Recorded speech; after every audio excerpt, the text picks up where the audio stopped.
وسلم وبلغنا رسوله النبي الأمين الكريم ونحن على ذلك من الشاهدين والشاكرين والحمد لله رب العالمين. خدا را سمے مستاقان گاہے پیاتے گرما باشد جاہ جاہے اور محمد کی محبت دین حق کی شرط اول ہے، اسی میں ہو گر کامی کو سب کچھ نامکمل ہے. آئیے پھر بیان سے قبل درود پاک کا ہدیہ پیش کریں اور جھوم جھوم کے پڑھے اللہم صلی اللہ سیدنا مولانا محمد وعلى الكرم وآلہ بارک وسلم صلاۃ السلام علیہ رسول اللہ صلی اللہ علیہ وسلم. آپ لوگ چیئر لے کے تھوڑا آگے آ جائیں.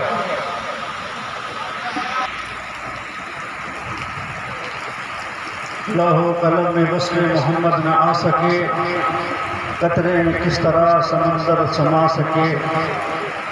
گر طائر حواس جہاں چرخ میں اڑے، ممکن نہیں کہ خاک بھی اس در کے پا سکے. اور سایہ تلک نہ دیکھ سکا جس کا آفتاب، کیا اس کے دیکھنے کی کوئی تاب لا سکے. حضرات، انسان جو شاہکار قدرت بھی ہے اور اشرف المخلوقات بھی ہے، اسے مہد سے لہر تک انسانیت کی بیش بہا نعمت کے ساتھ اعلیٰ اخلاقی معاشرتی اقدار و روایات اور خلافت ارضی کی گرا قدر امانت و وراثت سے نواز کر رب کائنات نے گردش لیل نہار کو اس کے لیے مسطر اور آغوش زمین اور وسط اخلاق کو اس کی غلام گاہ عمل بنا دیا. رب فرماتا ہے سخت لکم ما فی السماوات و ما فی الارض جميعا منہ، زمین اور آسمان میں جو کچھ ہے اپنے حکم سے تمہارے لیے مسخر کر دیا. اور آگے رب تعالیٰ ارشاد فرماتا ہے تمہارے لیے چاند اور سورج کو مسخر کر دیا جو برابر چل رہے ہیں، تمہارے لیے رات اور دن کو مسخر کر دیا. اور یہ سب اس لیے ہوا کہ اس کی عطا کردہ قلب صالح، علم نافع اور فکر سلیم کے صحیح استعمال سے جہاں بنائے جنس کی خدمت کر سکے، وہیں اپنے خالق اور مالک کو حضور سربسجود بھی ہوتا رہے. جو سجدہ اس کا مقصد تخلیق بھی ہے اور انتہائی عمل بھی ہے اور اس کی سعادت بندگی بھی ہے، اور اس کے لیے فلاح و نجات دنیوی اور اخروی کی ضمانت بھی اسی میں مشتمل ہے. رب فرماتا ہے وما خلقت الجن والانس الا لیعبدون، ہم نے جناتوں اور انسانوں کو اپنی عبادت کے لیے پیدا کیا. حضرات، آج ہر مومن مسلمان کے خواہش و تمنا ہے کہ وہ صاحب عرفان ہو جائے، اسے محبوبیت یزدہ اور بقائے رحمت نصیب ہو جائے، وہ دنیا میں باوقار اور قبر حشر میں کامیاب و کامران ہو جائے.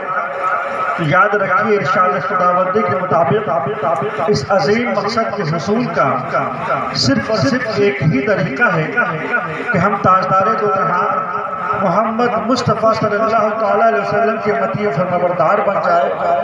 کیونکہ رب فرماتا ہے قُلْ إِن كُنتُمْ تُحِبُّونَ اللَّهَ فَاتَّبِعُونِي يُحْبِبْكُمُ اللَّهُ وَيَغْفِرْ لَكُمْ ذُنُوبَكُمْ وَاللَّهُ غَفُورٌ رَحِيمٌ. اے محبوب، آپ فرما دیجئے کہ اے لوگوں، اگر تم اللہ کو دوست رکھنا چاہتے ہو تو پہلے میرے مطیع فرمانبردار بن جاؤ، تو اللہ تعالیٰ تم کو بھی دوست رکھے گا، تمہارے گناہوں کو بخش دے گا، اور اللہ بخشنے والا مہربان. اس آیت پاک کے تحت صاحب تفسیر روح البیان نقل فرماتے ہیں کہ سرکار دو عالم صلی اللہ تعالیٰ علیہ وسلم نے جب کعب بن اشرف اور ان کے ساتھیوں کو دعوت اسلام دی تو انہوں نے جواب میں یہ کہا نحن ابناء اللہ و احباؤہ، ہم اللہ کے بیٹے اور اس کے پیارے.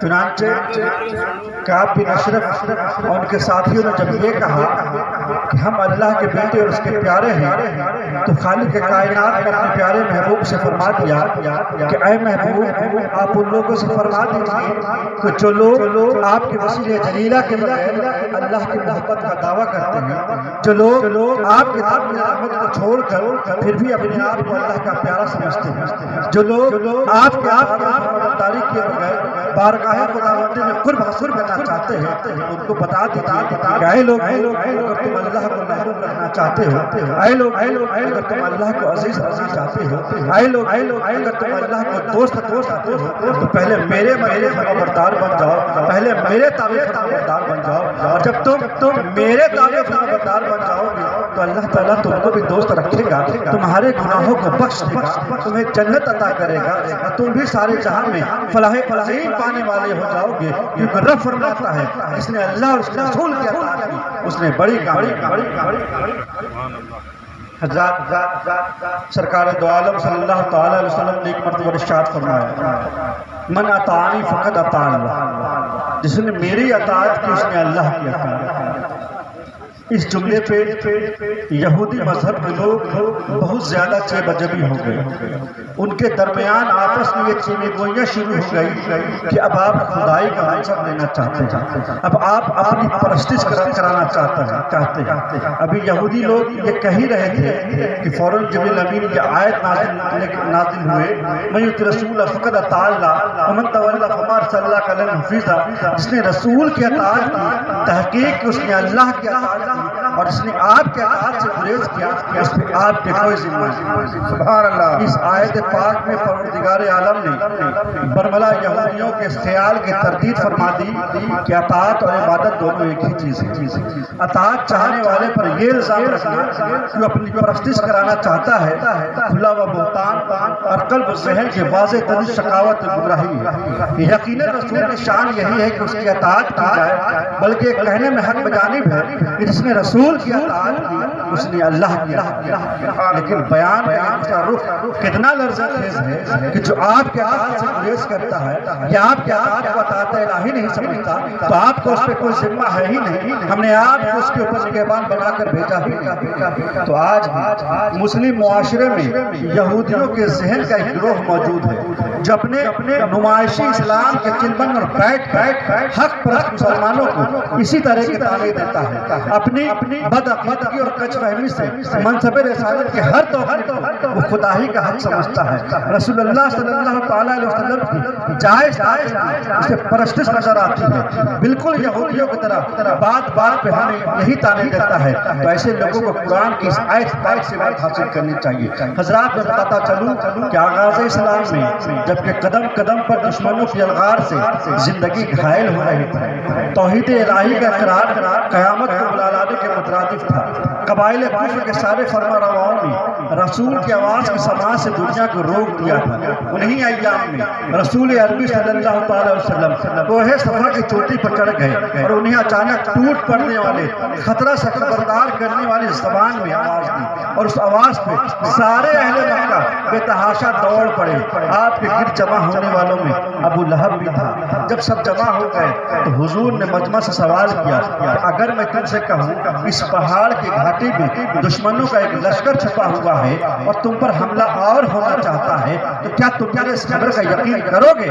سب نے یک زبان ہو کر کہا کیوں نہیں، ہم اس زبان پر کیوں نہیں اعتماد کریں گے جو کبھی جھوٹ سے آلودہ نہیں ہوئی، جس کے طہارت پر یقین کرنے کے لیے اتنا ہی کافی ہے کہ وہ محمد کی زبان ہے۔ اس کے بعد آپ نے ارشاد فرمایا کہ میں تمہیں اس سے بھی زیادہ سنگین اور تباہ کن عذاب کی خبر سنا رہا ہوں جو تمہارے سروں پہ منڈلا رہا ہے۔ اگر تم اپنی سلامتی چاہتے ہو تو کفر و شرک کی زندگی سے تائب پرچم اسلام کے دارالامان میں آ جاؤ۔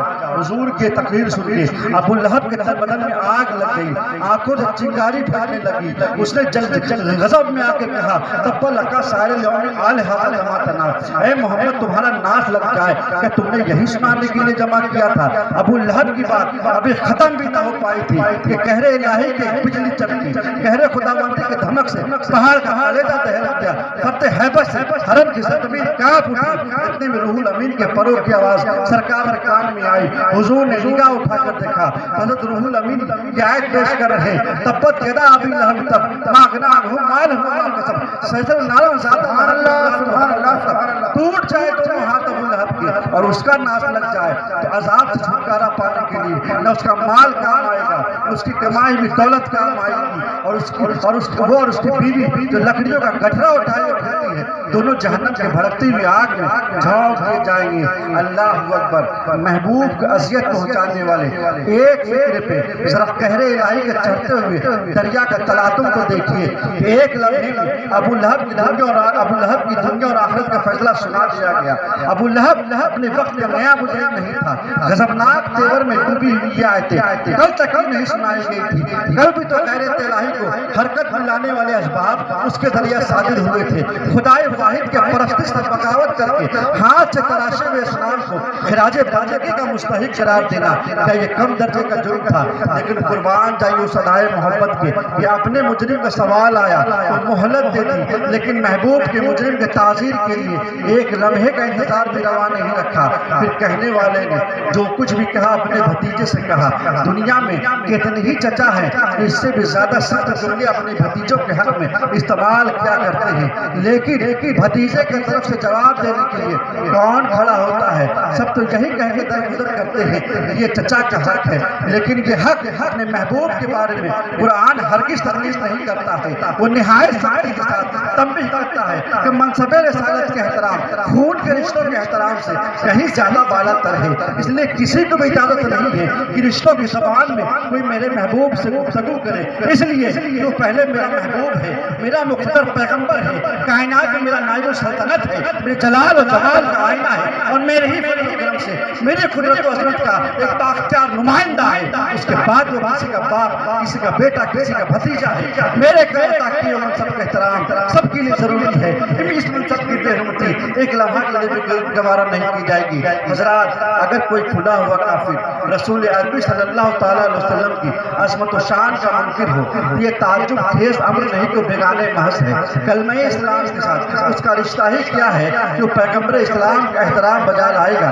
لیکن وقت کا سب سے بڑا ماتم تو یہ ہے کہ ایک گروہ جو اپنے آپ کو مسلمان کہتا ہے، مسلم معاشرے کے ساتھ مذہبی اشتراک کا بھی مدعی ہے، مگر دل کا گیس اور زبان کی جسارت یہ ہے کہ محمد عربی ایک نام بر ہے، خدا کی جناب کی حیثیت ایک پیغام رساں سے زیادہ نہیں۔ معاذ اللہ، تو ایسے لوگوں سے پناہ مانگنی چاہیے، ایسے لوگوں سے دور رہنا چاہیے۔ اور حضور کا کیا مرتبہ اللہ نے بیان فرما دیا، تفسیر کی کتابوں میں منقول ہے کہ زمانے رسالت کے آغاز میں بمصلحت یزدی ایسا اتفاق پیش آیا کہ چند دنوں تک نزول وحی کا سلسلہ رک گیا۔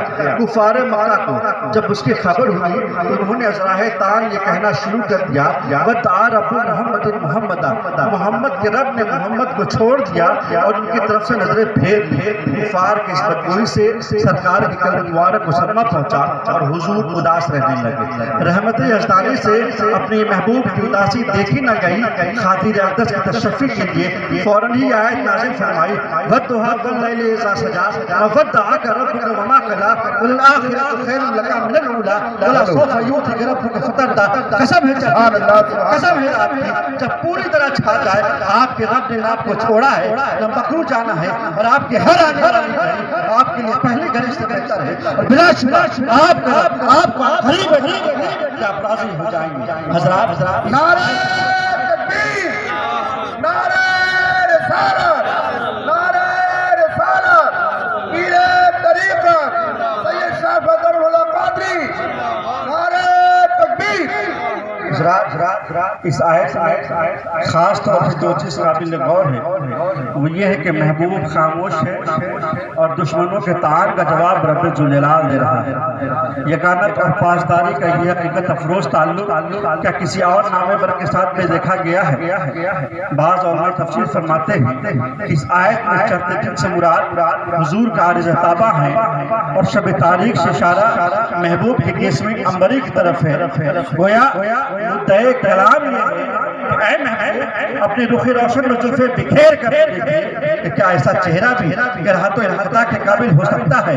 کون کہتا ہے جدائی ہوگی، یہاں کس کی جدائی ہوگی؟ آئیے حضرت ثوبان کی بارگاہ میں چلتے ہیں۔ حضرت ثوبان رضی اللہ تعالیٰ جلیل القدر صحابی رسول ہیں، بارگاہ رسالت میں حاضر ہوتے ہیں، آنکھیں نمناک ہیں، چہرے مبارک سے کسی پریشانی کے تاثرات ظاہر ہو رہے ہیں۔ اللہ کے رسول چہرے ثوبان کو دیکھتے ہیں اور دیکھتے ہی دل کے خطرے سے واقف ہو جاتے ہیں۔ اللہ کے رسول انتہائی نرم نازک لہجے میں فرماتے ہیں، اے ثوبان، آج رنجیدہ خاطر کیوں نظر آ رہے ہیں؟ وہ کون سی پریشانی ہے جس جس نے تمہیں پریشان کر رکھا ہے؟ وہ کون سا غم ہے جس نے تمہیں مغموم کر رکھا ہے؟ حضرت ثوبان عرض کرتے ہیں یا رسول اللہ مجھے رنج و غم ہے تو یہ ہے کہ کل قیامت قائم ہونے والی ہے اور حضور تو فردوس بری کے اعلیٰ سے اعلیٰ مقام میں جلوہ فروز ہوں گے. حضور کا یہ خادم معلوم نہیں کل کس جگہ ہوگا, پتہ نہیں حضور کی زیارت کر سکوں کہ نہیں. ابھی حضرت ثوبان یہ عرض ہی کر رہے تھے کہ فوراً جبریل امین کو حکم الہی ہوا کہ اے جبریل سدرہ چھوڑ دو, یہ وقت سدرہ نشینی کا نہیں ہے. جاؤ ہمارے محبوب کی بارگاہ میں ایک سوال درپیش ہے, جاؤ ہمارے محبوب کے پیغام پیش کر دو. چنانچہ جبریل امین بارگاہ انیسے بے قصہ میں یہ پیغام پیش کر دیتے ہیں جس نے اللہ اور اس کے رسول کی اطاعت کی وہ ان لوگوں میں سے ہے جن پہ اللہ نے اپنا انعام اور فضل کیا ہے. وہ لوگ انبیاء کرام, صدیقین و شہداء و صالحین میں سے. دیکھا حضرات آپ نے حضرت ثوبان کو کہ کیا ہے عشق محبت سے بھرپور آرزو, بارگاہ رسالت کو پیش کر رہے ہیں. حقیقت ہے ریاست نام ہے تیری گلی میں آنے جانے کا, تصور میں تیرے رہنا, عبادت اس کو کہتے ہیں. اور کیا ہے خوب اعلیٰ حضرت نے فرمایا ہے کہ واہ کیا جود و کرم ہے شہ بقا تیرا, نہیں سنتا ہی نہیں مانگنے والا تیرا, فرش والی تیرے شوکت کے علو کیا جانے, خود روا عرش فرشتہ ہے ہریرا تیرا. میں تو مالک ہی کہوں گا کہ ہو مالک کے حبیب یعنی محبوب و محب میں نہیں میرا تیرا, اور تیری سرکار میں لاتا ہے رضا اس بار میرا غوث ہے اور لا بیٹا تیرا.